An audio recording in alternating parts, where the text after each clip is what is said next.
मंगलम भगवान विष्णु मंगलम गरुड़ध्वज मंगलम पुंडरीकाक्ष मंगलाय तनोहरि। नमस्कार, स्वागत है आपका इस आचार्यवाणी चैनल पर। मैं आचार्य डॉक्टर विक्रमादित्य आपके साथ हूं।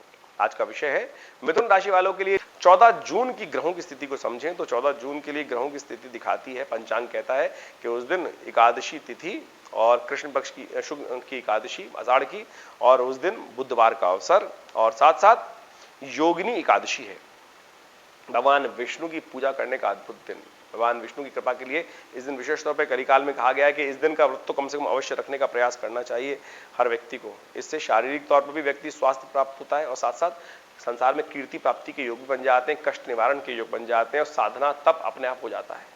तो इसके द्वारा कल्याण के योग आपको अवश्य बनाने का प्रयास करना चाहिए। इस दिन भगवान विष्णु के मंदिर में जाकर माखन मिश्री का उनको भोग लगाएं, भगवान कृष्ण का विधिवत पूजन करें, तुलसी दल उन्हें अर्पित करें। ग्रहों की गणना विशेष तौर पे आपके लिए पॉजिटिव बनी हुई है, लाभ की स्थिति बनती दिखाई दे रही है। आपकी कार्यों का पॉजिटिव रिजल्ट आपको आने के अवसर प्राप्त हो सकते हैं, लेकिन थोड़ी महत्वाकांक्षा से बचिएगा। कई बार हम बड़ी महत्वाकांक्षा कर लेते हैं, वो आपको कष्ट दे सकती है, लेकिन आप अपनी सीमा में रहते हुए कार्य करने का प्रयास करेंगे तो बिल्कुल आपको पॉजिटिव रिजल्ट आने के योग बनेंगे। लेकिन आप सेटिस्फैक्ट्री लेवल पर है ही नहीं, आपका सेटिस्फैक्शन लेवल बहुत ऊंचा है। कोशिश करें अपने सेटिस्फैक्शन लेवल को थोड़ा कम करते हुए काम करें। आपके रिजल्ट ओरिएंटेड दिन रहेगा, रिजल्ट आपको प्राप्त होने के योग बन पाएंगे। यदि हम बात करें 15 तारीख की, 15 तारीख की ग्रह गणना बहुत ही शुभ है और उस दिन पंचांग के हिसाब से प्रदोष का योग है। त्रयोदशी शाम को आ जाएगी, द्वादशी उदय तिथि रहेगी, शाम को प्रदोष का सुंदर योग बनेगा और साथ साथ बृहस्पतिवार है तो गुरु प्रदोष हो जाएगा साथ साथ, और उस दिन संक्रांति का योग बन रहा है। सूर्य का परिवर्तन हो रहा है, शाम को करीब करीब 6:16 पर सूर्य आपकी लग्न में आ जाएंगे। ये आपको थोड़ा सा एग्रेसिव तो करेंगे, लेकिन आपको बैलेंस करने का प्रयास करेंगे। जो आप बहुत ज्यादा हवा में उड़ रहे थे, बहुत सोच ऊंची हो रखी थी, वो आपको समझ में आ जाएगा पॉजिटिव करने के से ये हमारा लेवल है, इस पे हमें काम करने का प्रयास करना चाहिए, लेकिन थोड़ा सा एग्रेसिवनेस।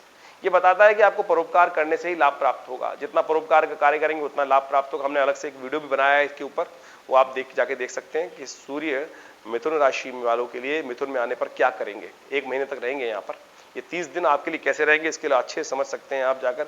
वैसे दिन अच्छा है, इसके प्रदोष के दिन ये समय चल रहा है, गुरु प्रदोष है, तो ब्राह्मणों की सेवा करें, ब्राह्मणों का आशीर्वाद लें, ब्राह्मणों को चने की दाल का दान करें, सूर्य को अर्घ दें। ये सारे उपाय करने से आपके समय को पॉजिटिव करने में आपको लाभ प्राप्त होगा। चंद्रमा का परिवर्तन होगा, ये शाम के समय थोड़ा खर्चा बढ़ सकता है, इस बात का ध्यान रखिए, खर्चों को कंट्रोल करने की जरूरत है।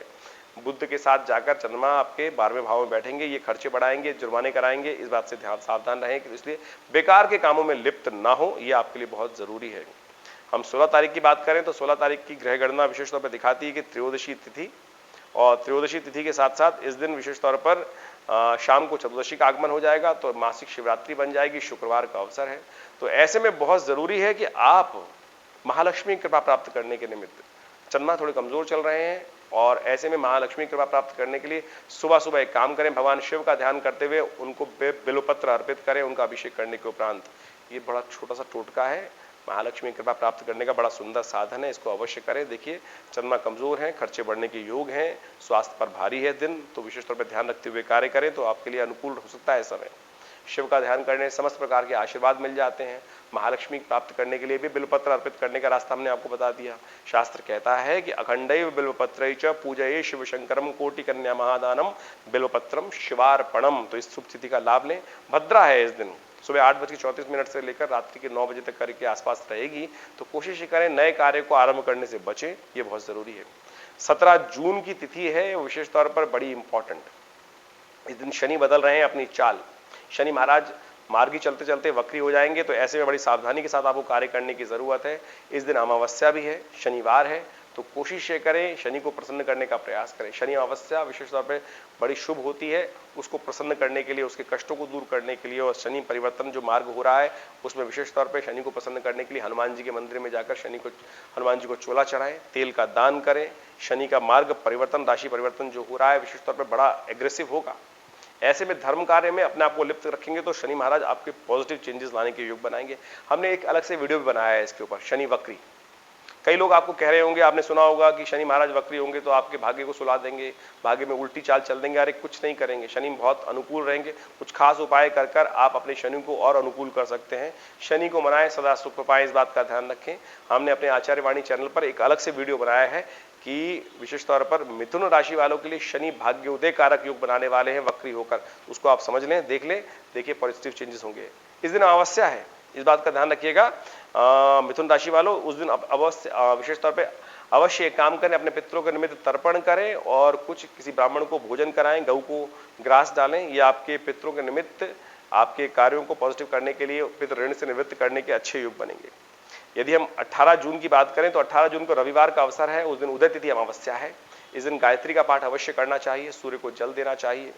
ग्रहों की स्थिति अनुकूल होगी, चंद्रमा का परिवर्तन हो रहा है, बहुत अच्छा आपके लिए।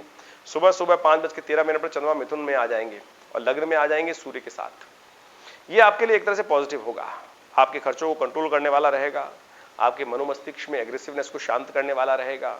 लेकिन एक बात का ध्यान रखना चाहिए आपको, क्योंकि अमावस्या है, अपने पितरों के निमित्त अवश्य कुछ दान पुण्य करना चाहिए, गायत्री जप करना चाहिए, जल का दान करना चाहिए और ये सब कार्य कर कर अपने पितरों को प्रसन्न करने का अवश्य कार्य करें। जो पितरों को भूल जाते हैं उनके जीवन में कष्ट कभी जाते ही नहीं है, इस बात का ध्यान रखें। किसी ना किसी रूप से अपने पितरों के निमित्त कार्य अमावस्या के दिन तो अवश्य करना चाहिए। 19 तारीख को हम बात करें तो 19 तारीख की तिथि बहुत शुभ है। ये विशेष तौर पर कई प्रकार के शुभ योग लेके आने आई है। गुप्त नवरात्रे हैं इस दिन से, आषाढ़ मास के गुप्त नवरात्रे समस्त प्रकार की मनोकामना सिद्धि के योग देते हैं। कहा जाता है कि जो चैत्र के नवरात्रे होते हैं मनोकामना सिद्धि के योग बनाते हैं, वो सब लोग कर लेते हैं। और उसके बाद शारदीय नवरात्रे आते हैं, उनका तो महात्म्य ही समस्त जगह विद्यमान है। लेकिन गुप्त नवरात्रे छुपा के रखे गए हैं, गुप्त मनोकामनाओं की पूर्ति के लिए। शास्त्र कहता है कि खाना पीना और अपने धन को और अपनी पूजा को छुपा के करना चाहिए। यदि कोई देख लेगा तो आपके पुण्य ले जाएगा, पूजा करते हुए आपको देख ले तो। इसलिए गुप्त नवरात्रों को छुपा के करने का प्रयास करना चाहिए। इसलिए शास्त्र में भी इनके रहस्य को छुपा के रखा गया है। आषाढ़ के नवरात्र विशेष तौर पर गुप्त नवरात्र जो है ये शुरू हो रहे हैं 19 तारीख से। हमने भी विवेकानंद योगाश्रम में बड़ा सुंदर यज्ञ रखा है दुर्गा सप्तशती का, दुर्गा यज्ञ। आप उसमें सम्मिलित हो सकते हैं, अपने विद्वानों के द्वारा अपने प्रतिनिधित्व करते हुए उस यज्ञ में विद्वानों को बैठाकर आप अपने कष्टों को दूर करने के लिए, चाहे वो व्यवसायिक कष्ट हो, चाहे वो जीवन पारिवारिक कष्ट हो, चाहे वो स्वास्थ्य संबंधित कष्ट हो, उन सब के लिए अलग अलग मंत्रों का अनुष्ठान शास्त्र में बताया गया है। उन सबको हम दुर्गा सप्तशती के माध्यम से महायज्ञ करने के कर रहे हैं। तो आप भी माँ भगवती के सुंदर श्री विग्रह के समक्ष उस यज्ञ को किया जाएगा। जो भगवती का श्री विग्रह 1947 में मुल्तान से, बड़ी प्राचीन प्रतिमा है, 500 साल पुराना भगवती का मंदिर वहां था। और पार्टीशन के टाइम पर एक श्रद्धालु हमारे आश्रम में उस श्री विग्रह को लेके आए। आज भी वो श्री विग्रह वहां स्थापित है। आप उनका दर्शन कर कर इस नवरात्र गुप्त नवरात्रों में यज्ञ में सम्मिलित हों। देखिए मनोकामना सिद्धि का योग बनेगा। ग्रह आपकी जिस प्रकार का योग बना रहे हैं वो हमने आपको बताया, क्योंकि इस दिन गुप्त नवरात्रे आरंभ हो रहे हैं।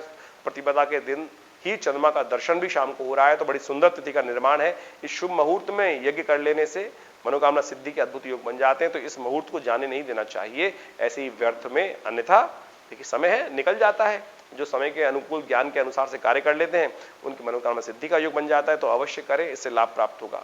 20 जून को ग्रहों की गणना विशेष तौर पर परिवर्तन का योग बनाने वाली है और विशेष तौर पर ग्रहों का परिवर्तन पॉजिटिव रहेगा आपके लिए। धन आगमन के योग बनेंगे, पॉजिटिव चेंजेस होंगे, विशेष तौर पे मनो उत्साह में वर्धन होगा, क्योंकि चंद्रमा का परिवर्तन, चंद्रमा मंगल के साथ चले जाएंगे और मंगल को शक्ति संपन्न बना देंगे, शुक्र को शक्ति संपन्न बना देंगे। लेकिन शुक्र वहां बैठने के कारण से कई बार मनो मस्तिष्क में नेगेटिव विचार भी आ सकते हैं, तो उनको नेगेटिव यानी तामसिक विचारों का उत्पन्न हो सकता है, तो उनसे बचते हुए कार्य करने का प्रयास करें। मनोरथ द्वितीया है उस दिन और गुप्त नवरात्रि का दूसरा दिन है। मां ब्रह्मचारिणी का ध्यान करें, जिससे मन आपका योगरत हो, मन तपस्यारत हो, मन साधनारत हो और मन बाह्य बातों से हटकर ध्यान की तरफ जाए। उस दिन बुध अस्त हो रहे हैं, इस बात का भी ध्यान रखिएगा। व्यावसायिक दृष्टिकोण से आपकी ऑर्गेनाइजिंग कैपेसिटी में कुछ कमी आने के योग बन सकते हैं, तो इसलिए उसका निमित्त कुछ उपाय करने का प्रयास करना चाहिए आपको। वैसे हमने गुप्त नवरात्रों के अवसर पर बड़ा विशाल यज्ञ आश्रम पे रखा है। जो लोग उसमें सम्मिलित होना चाहें, नंबर स्क्रीन पे आ रहे हैं, उन सब में आप अपने फोन को कर कर अपना स्थान आरक्षित कर सकते हैं और जीवन में मां भगवती कृपा प्राप्त करने के लिए सुंदर अवसर है। इसको ऐसे ही व्यर्थ में जाने ना दें। धन्यवाद।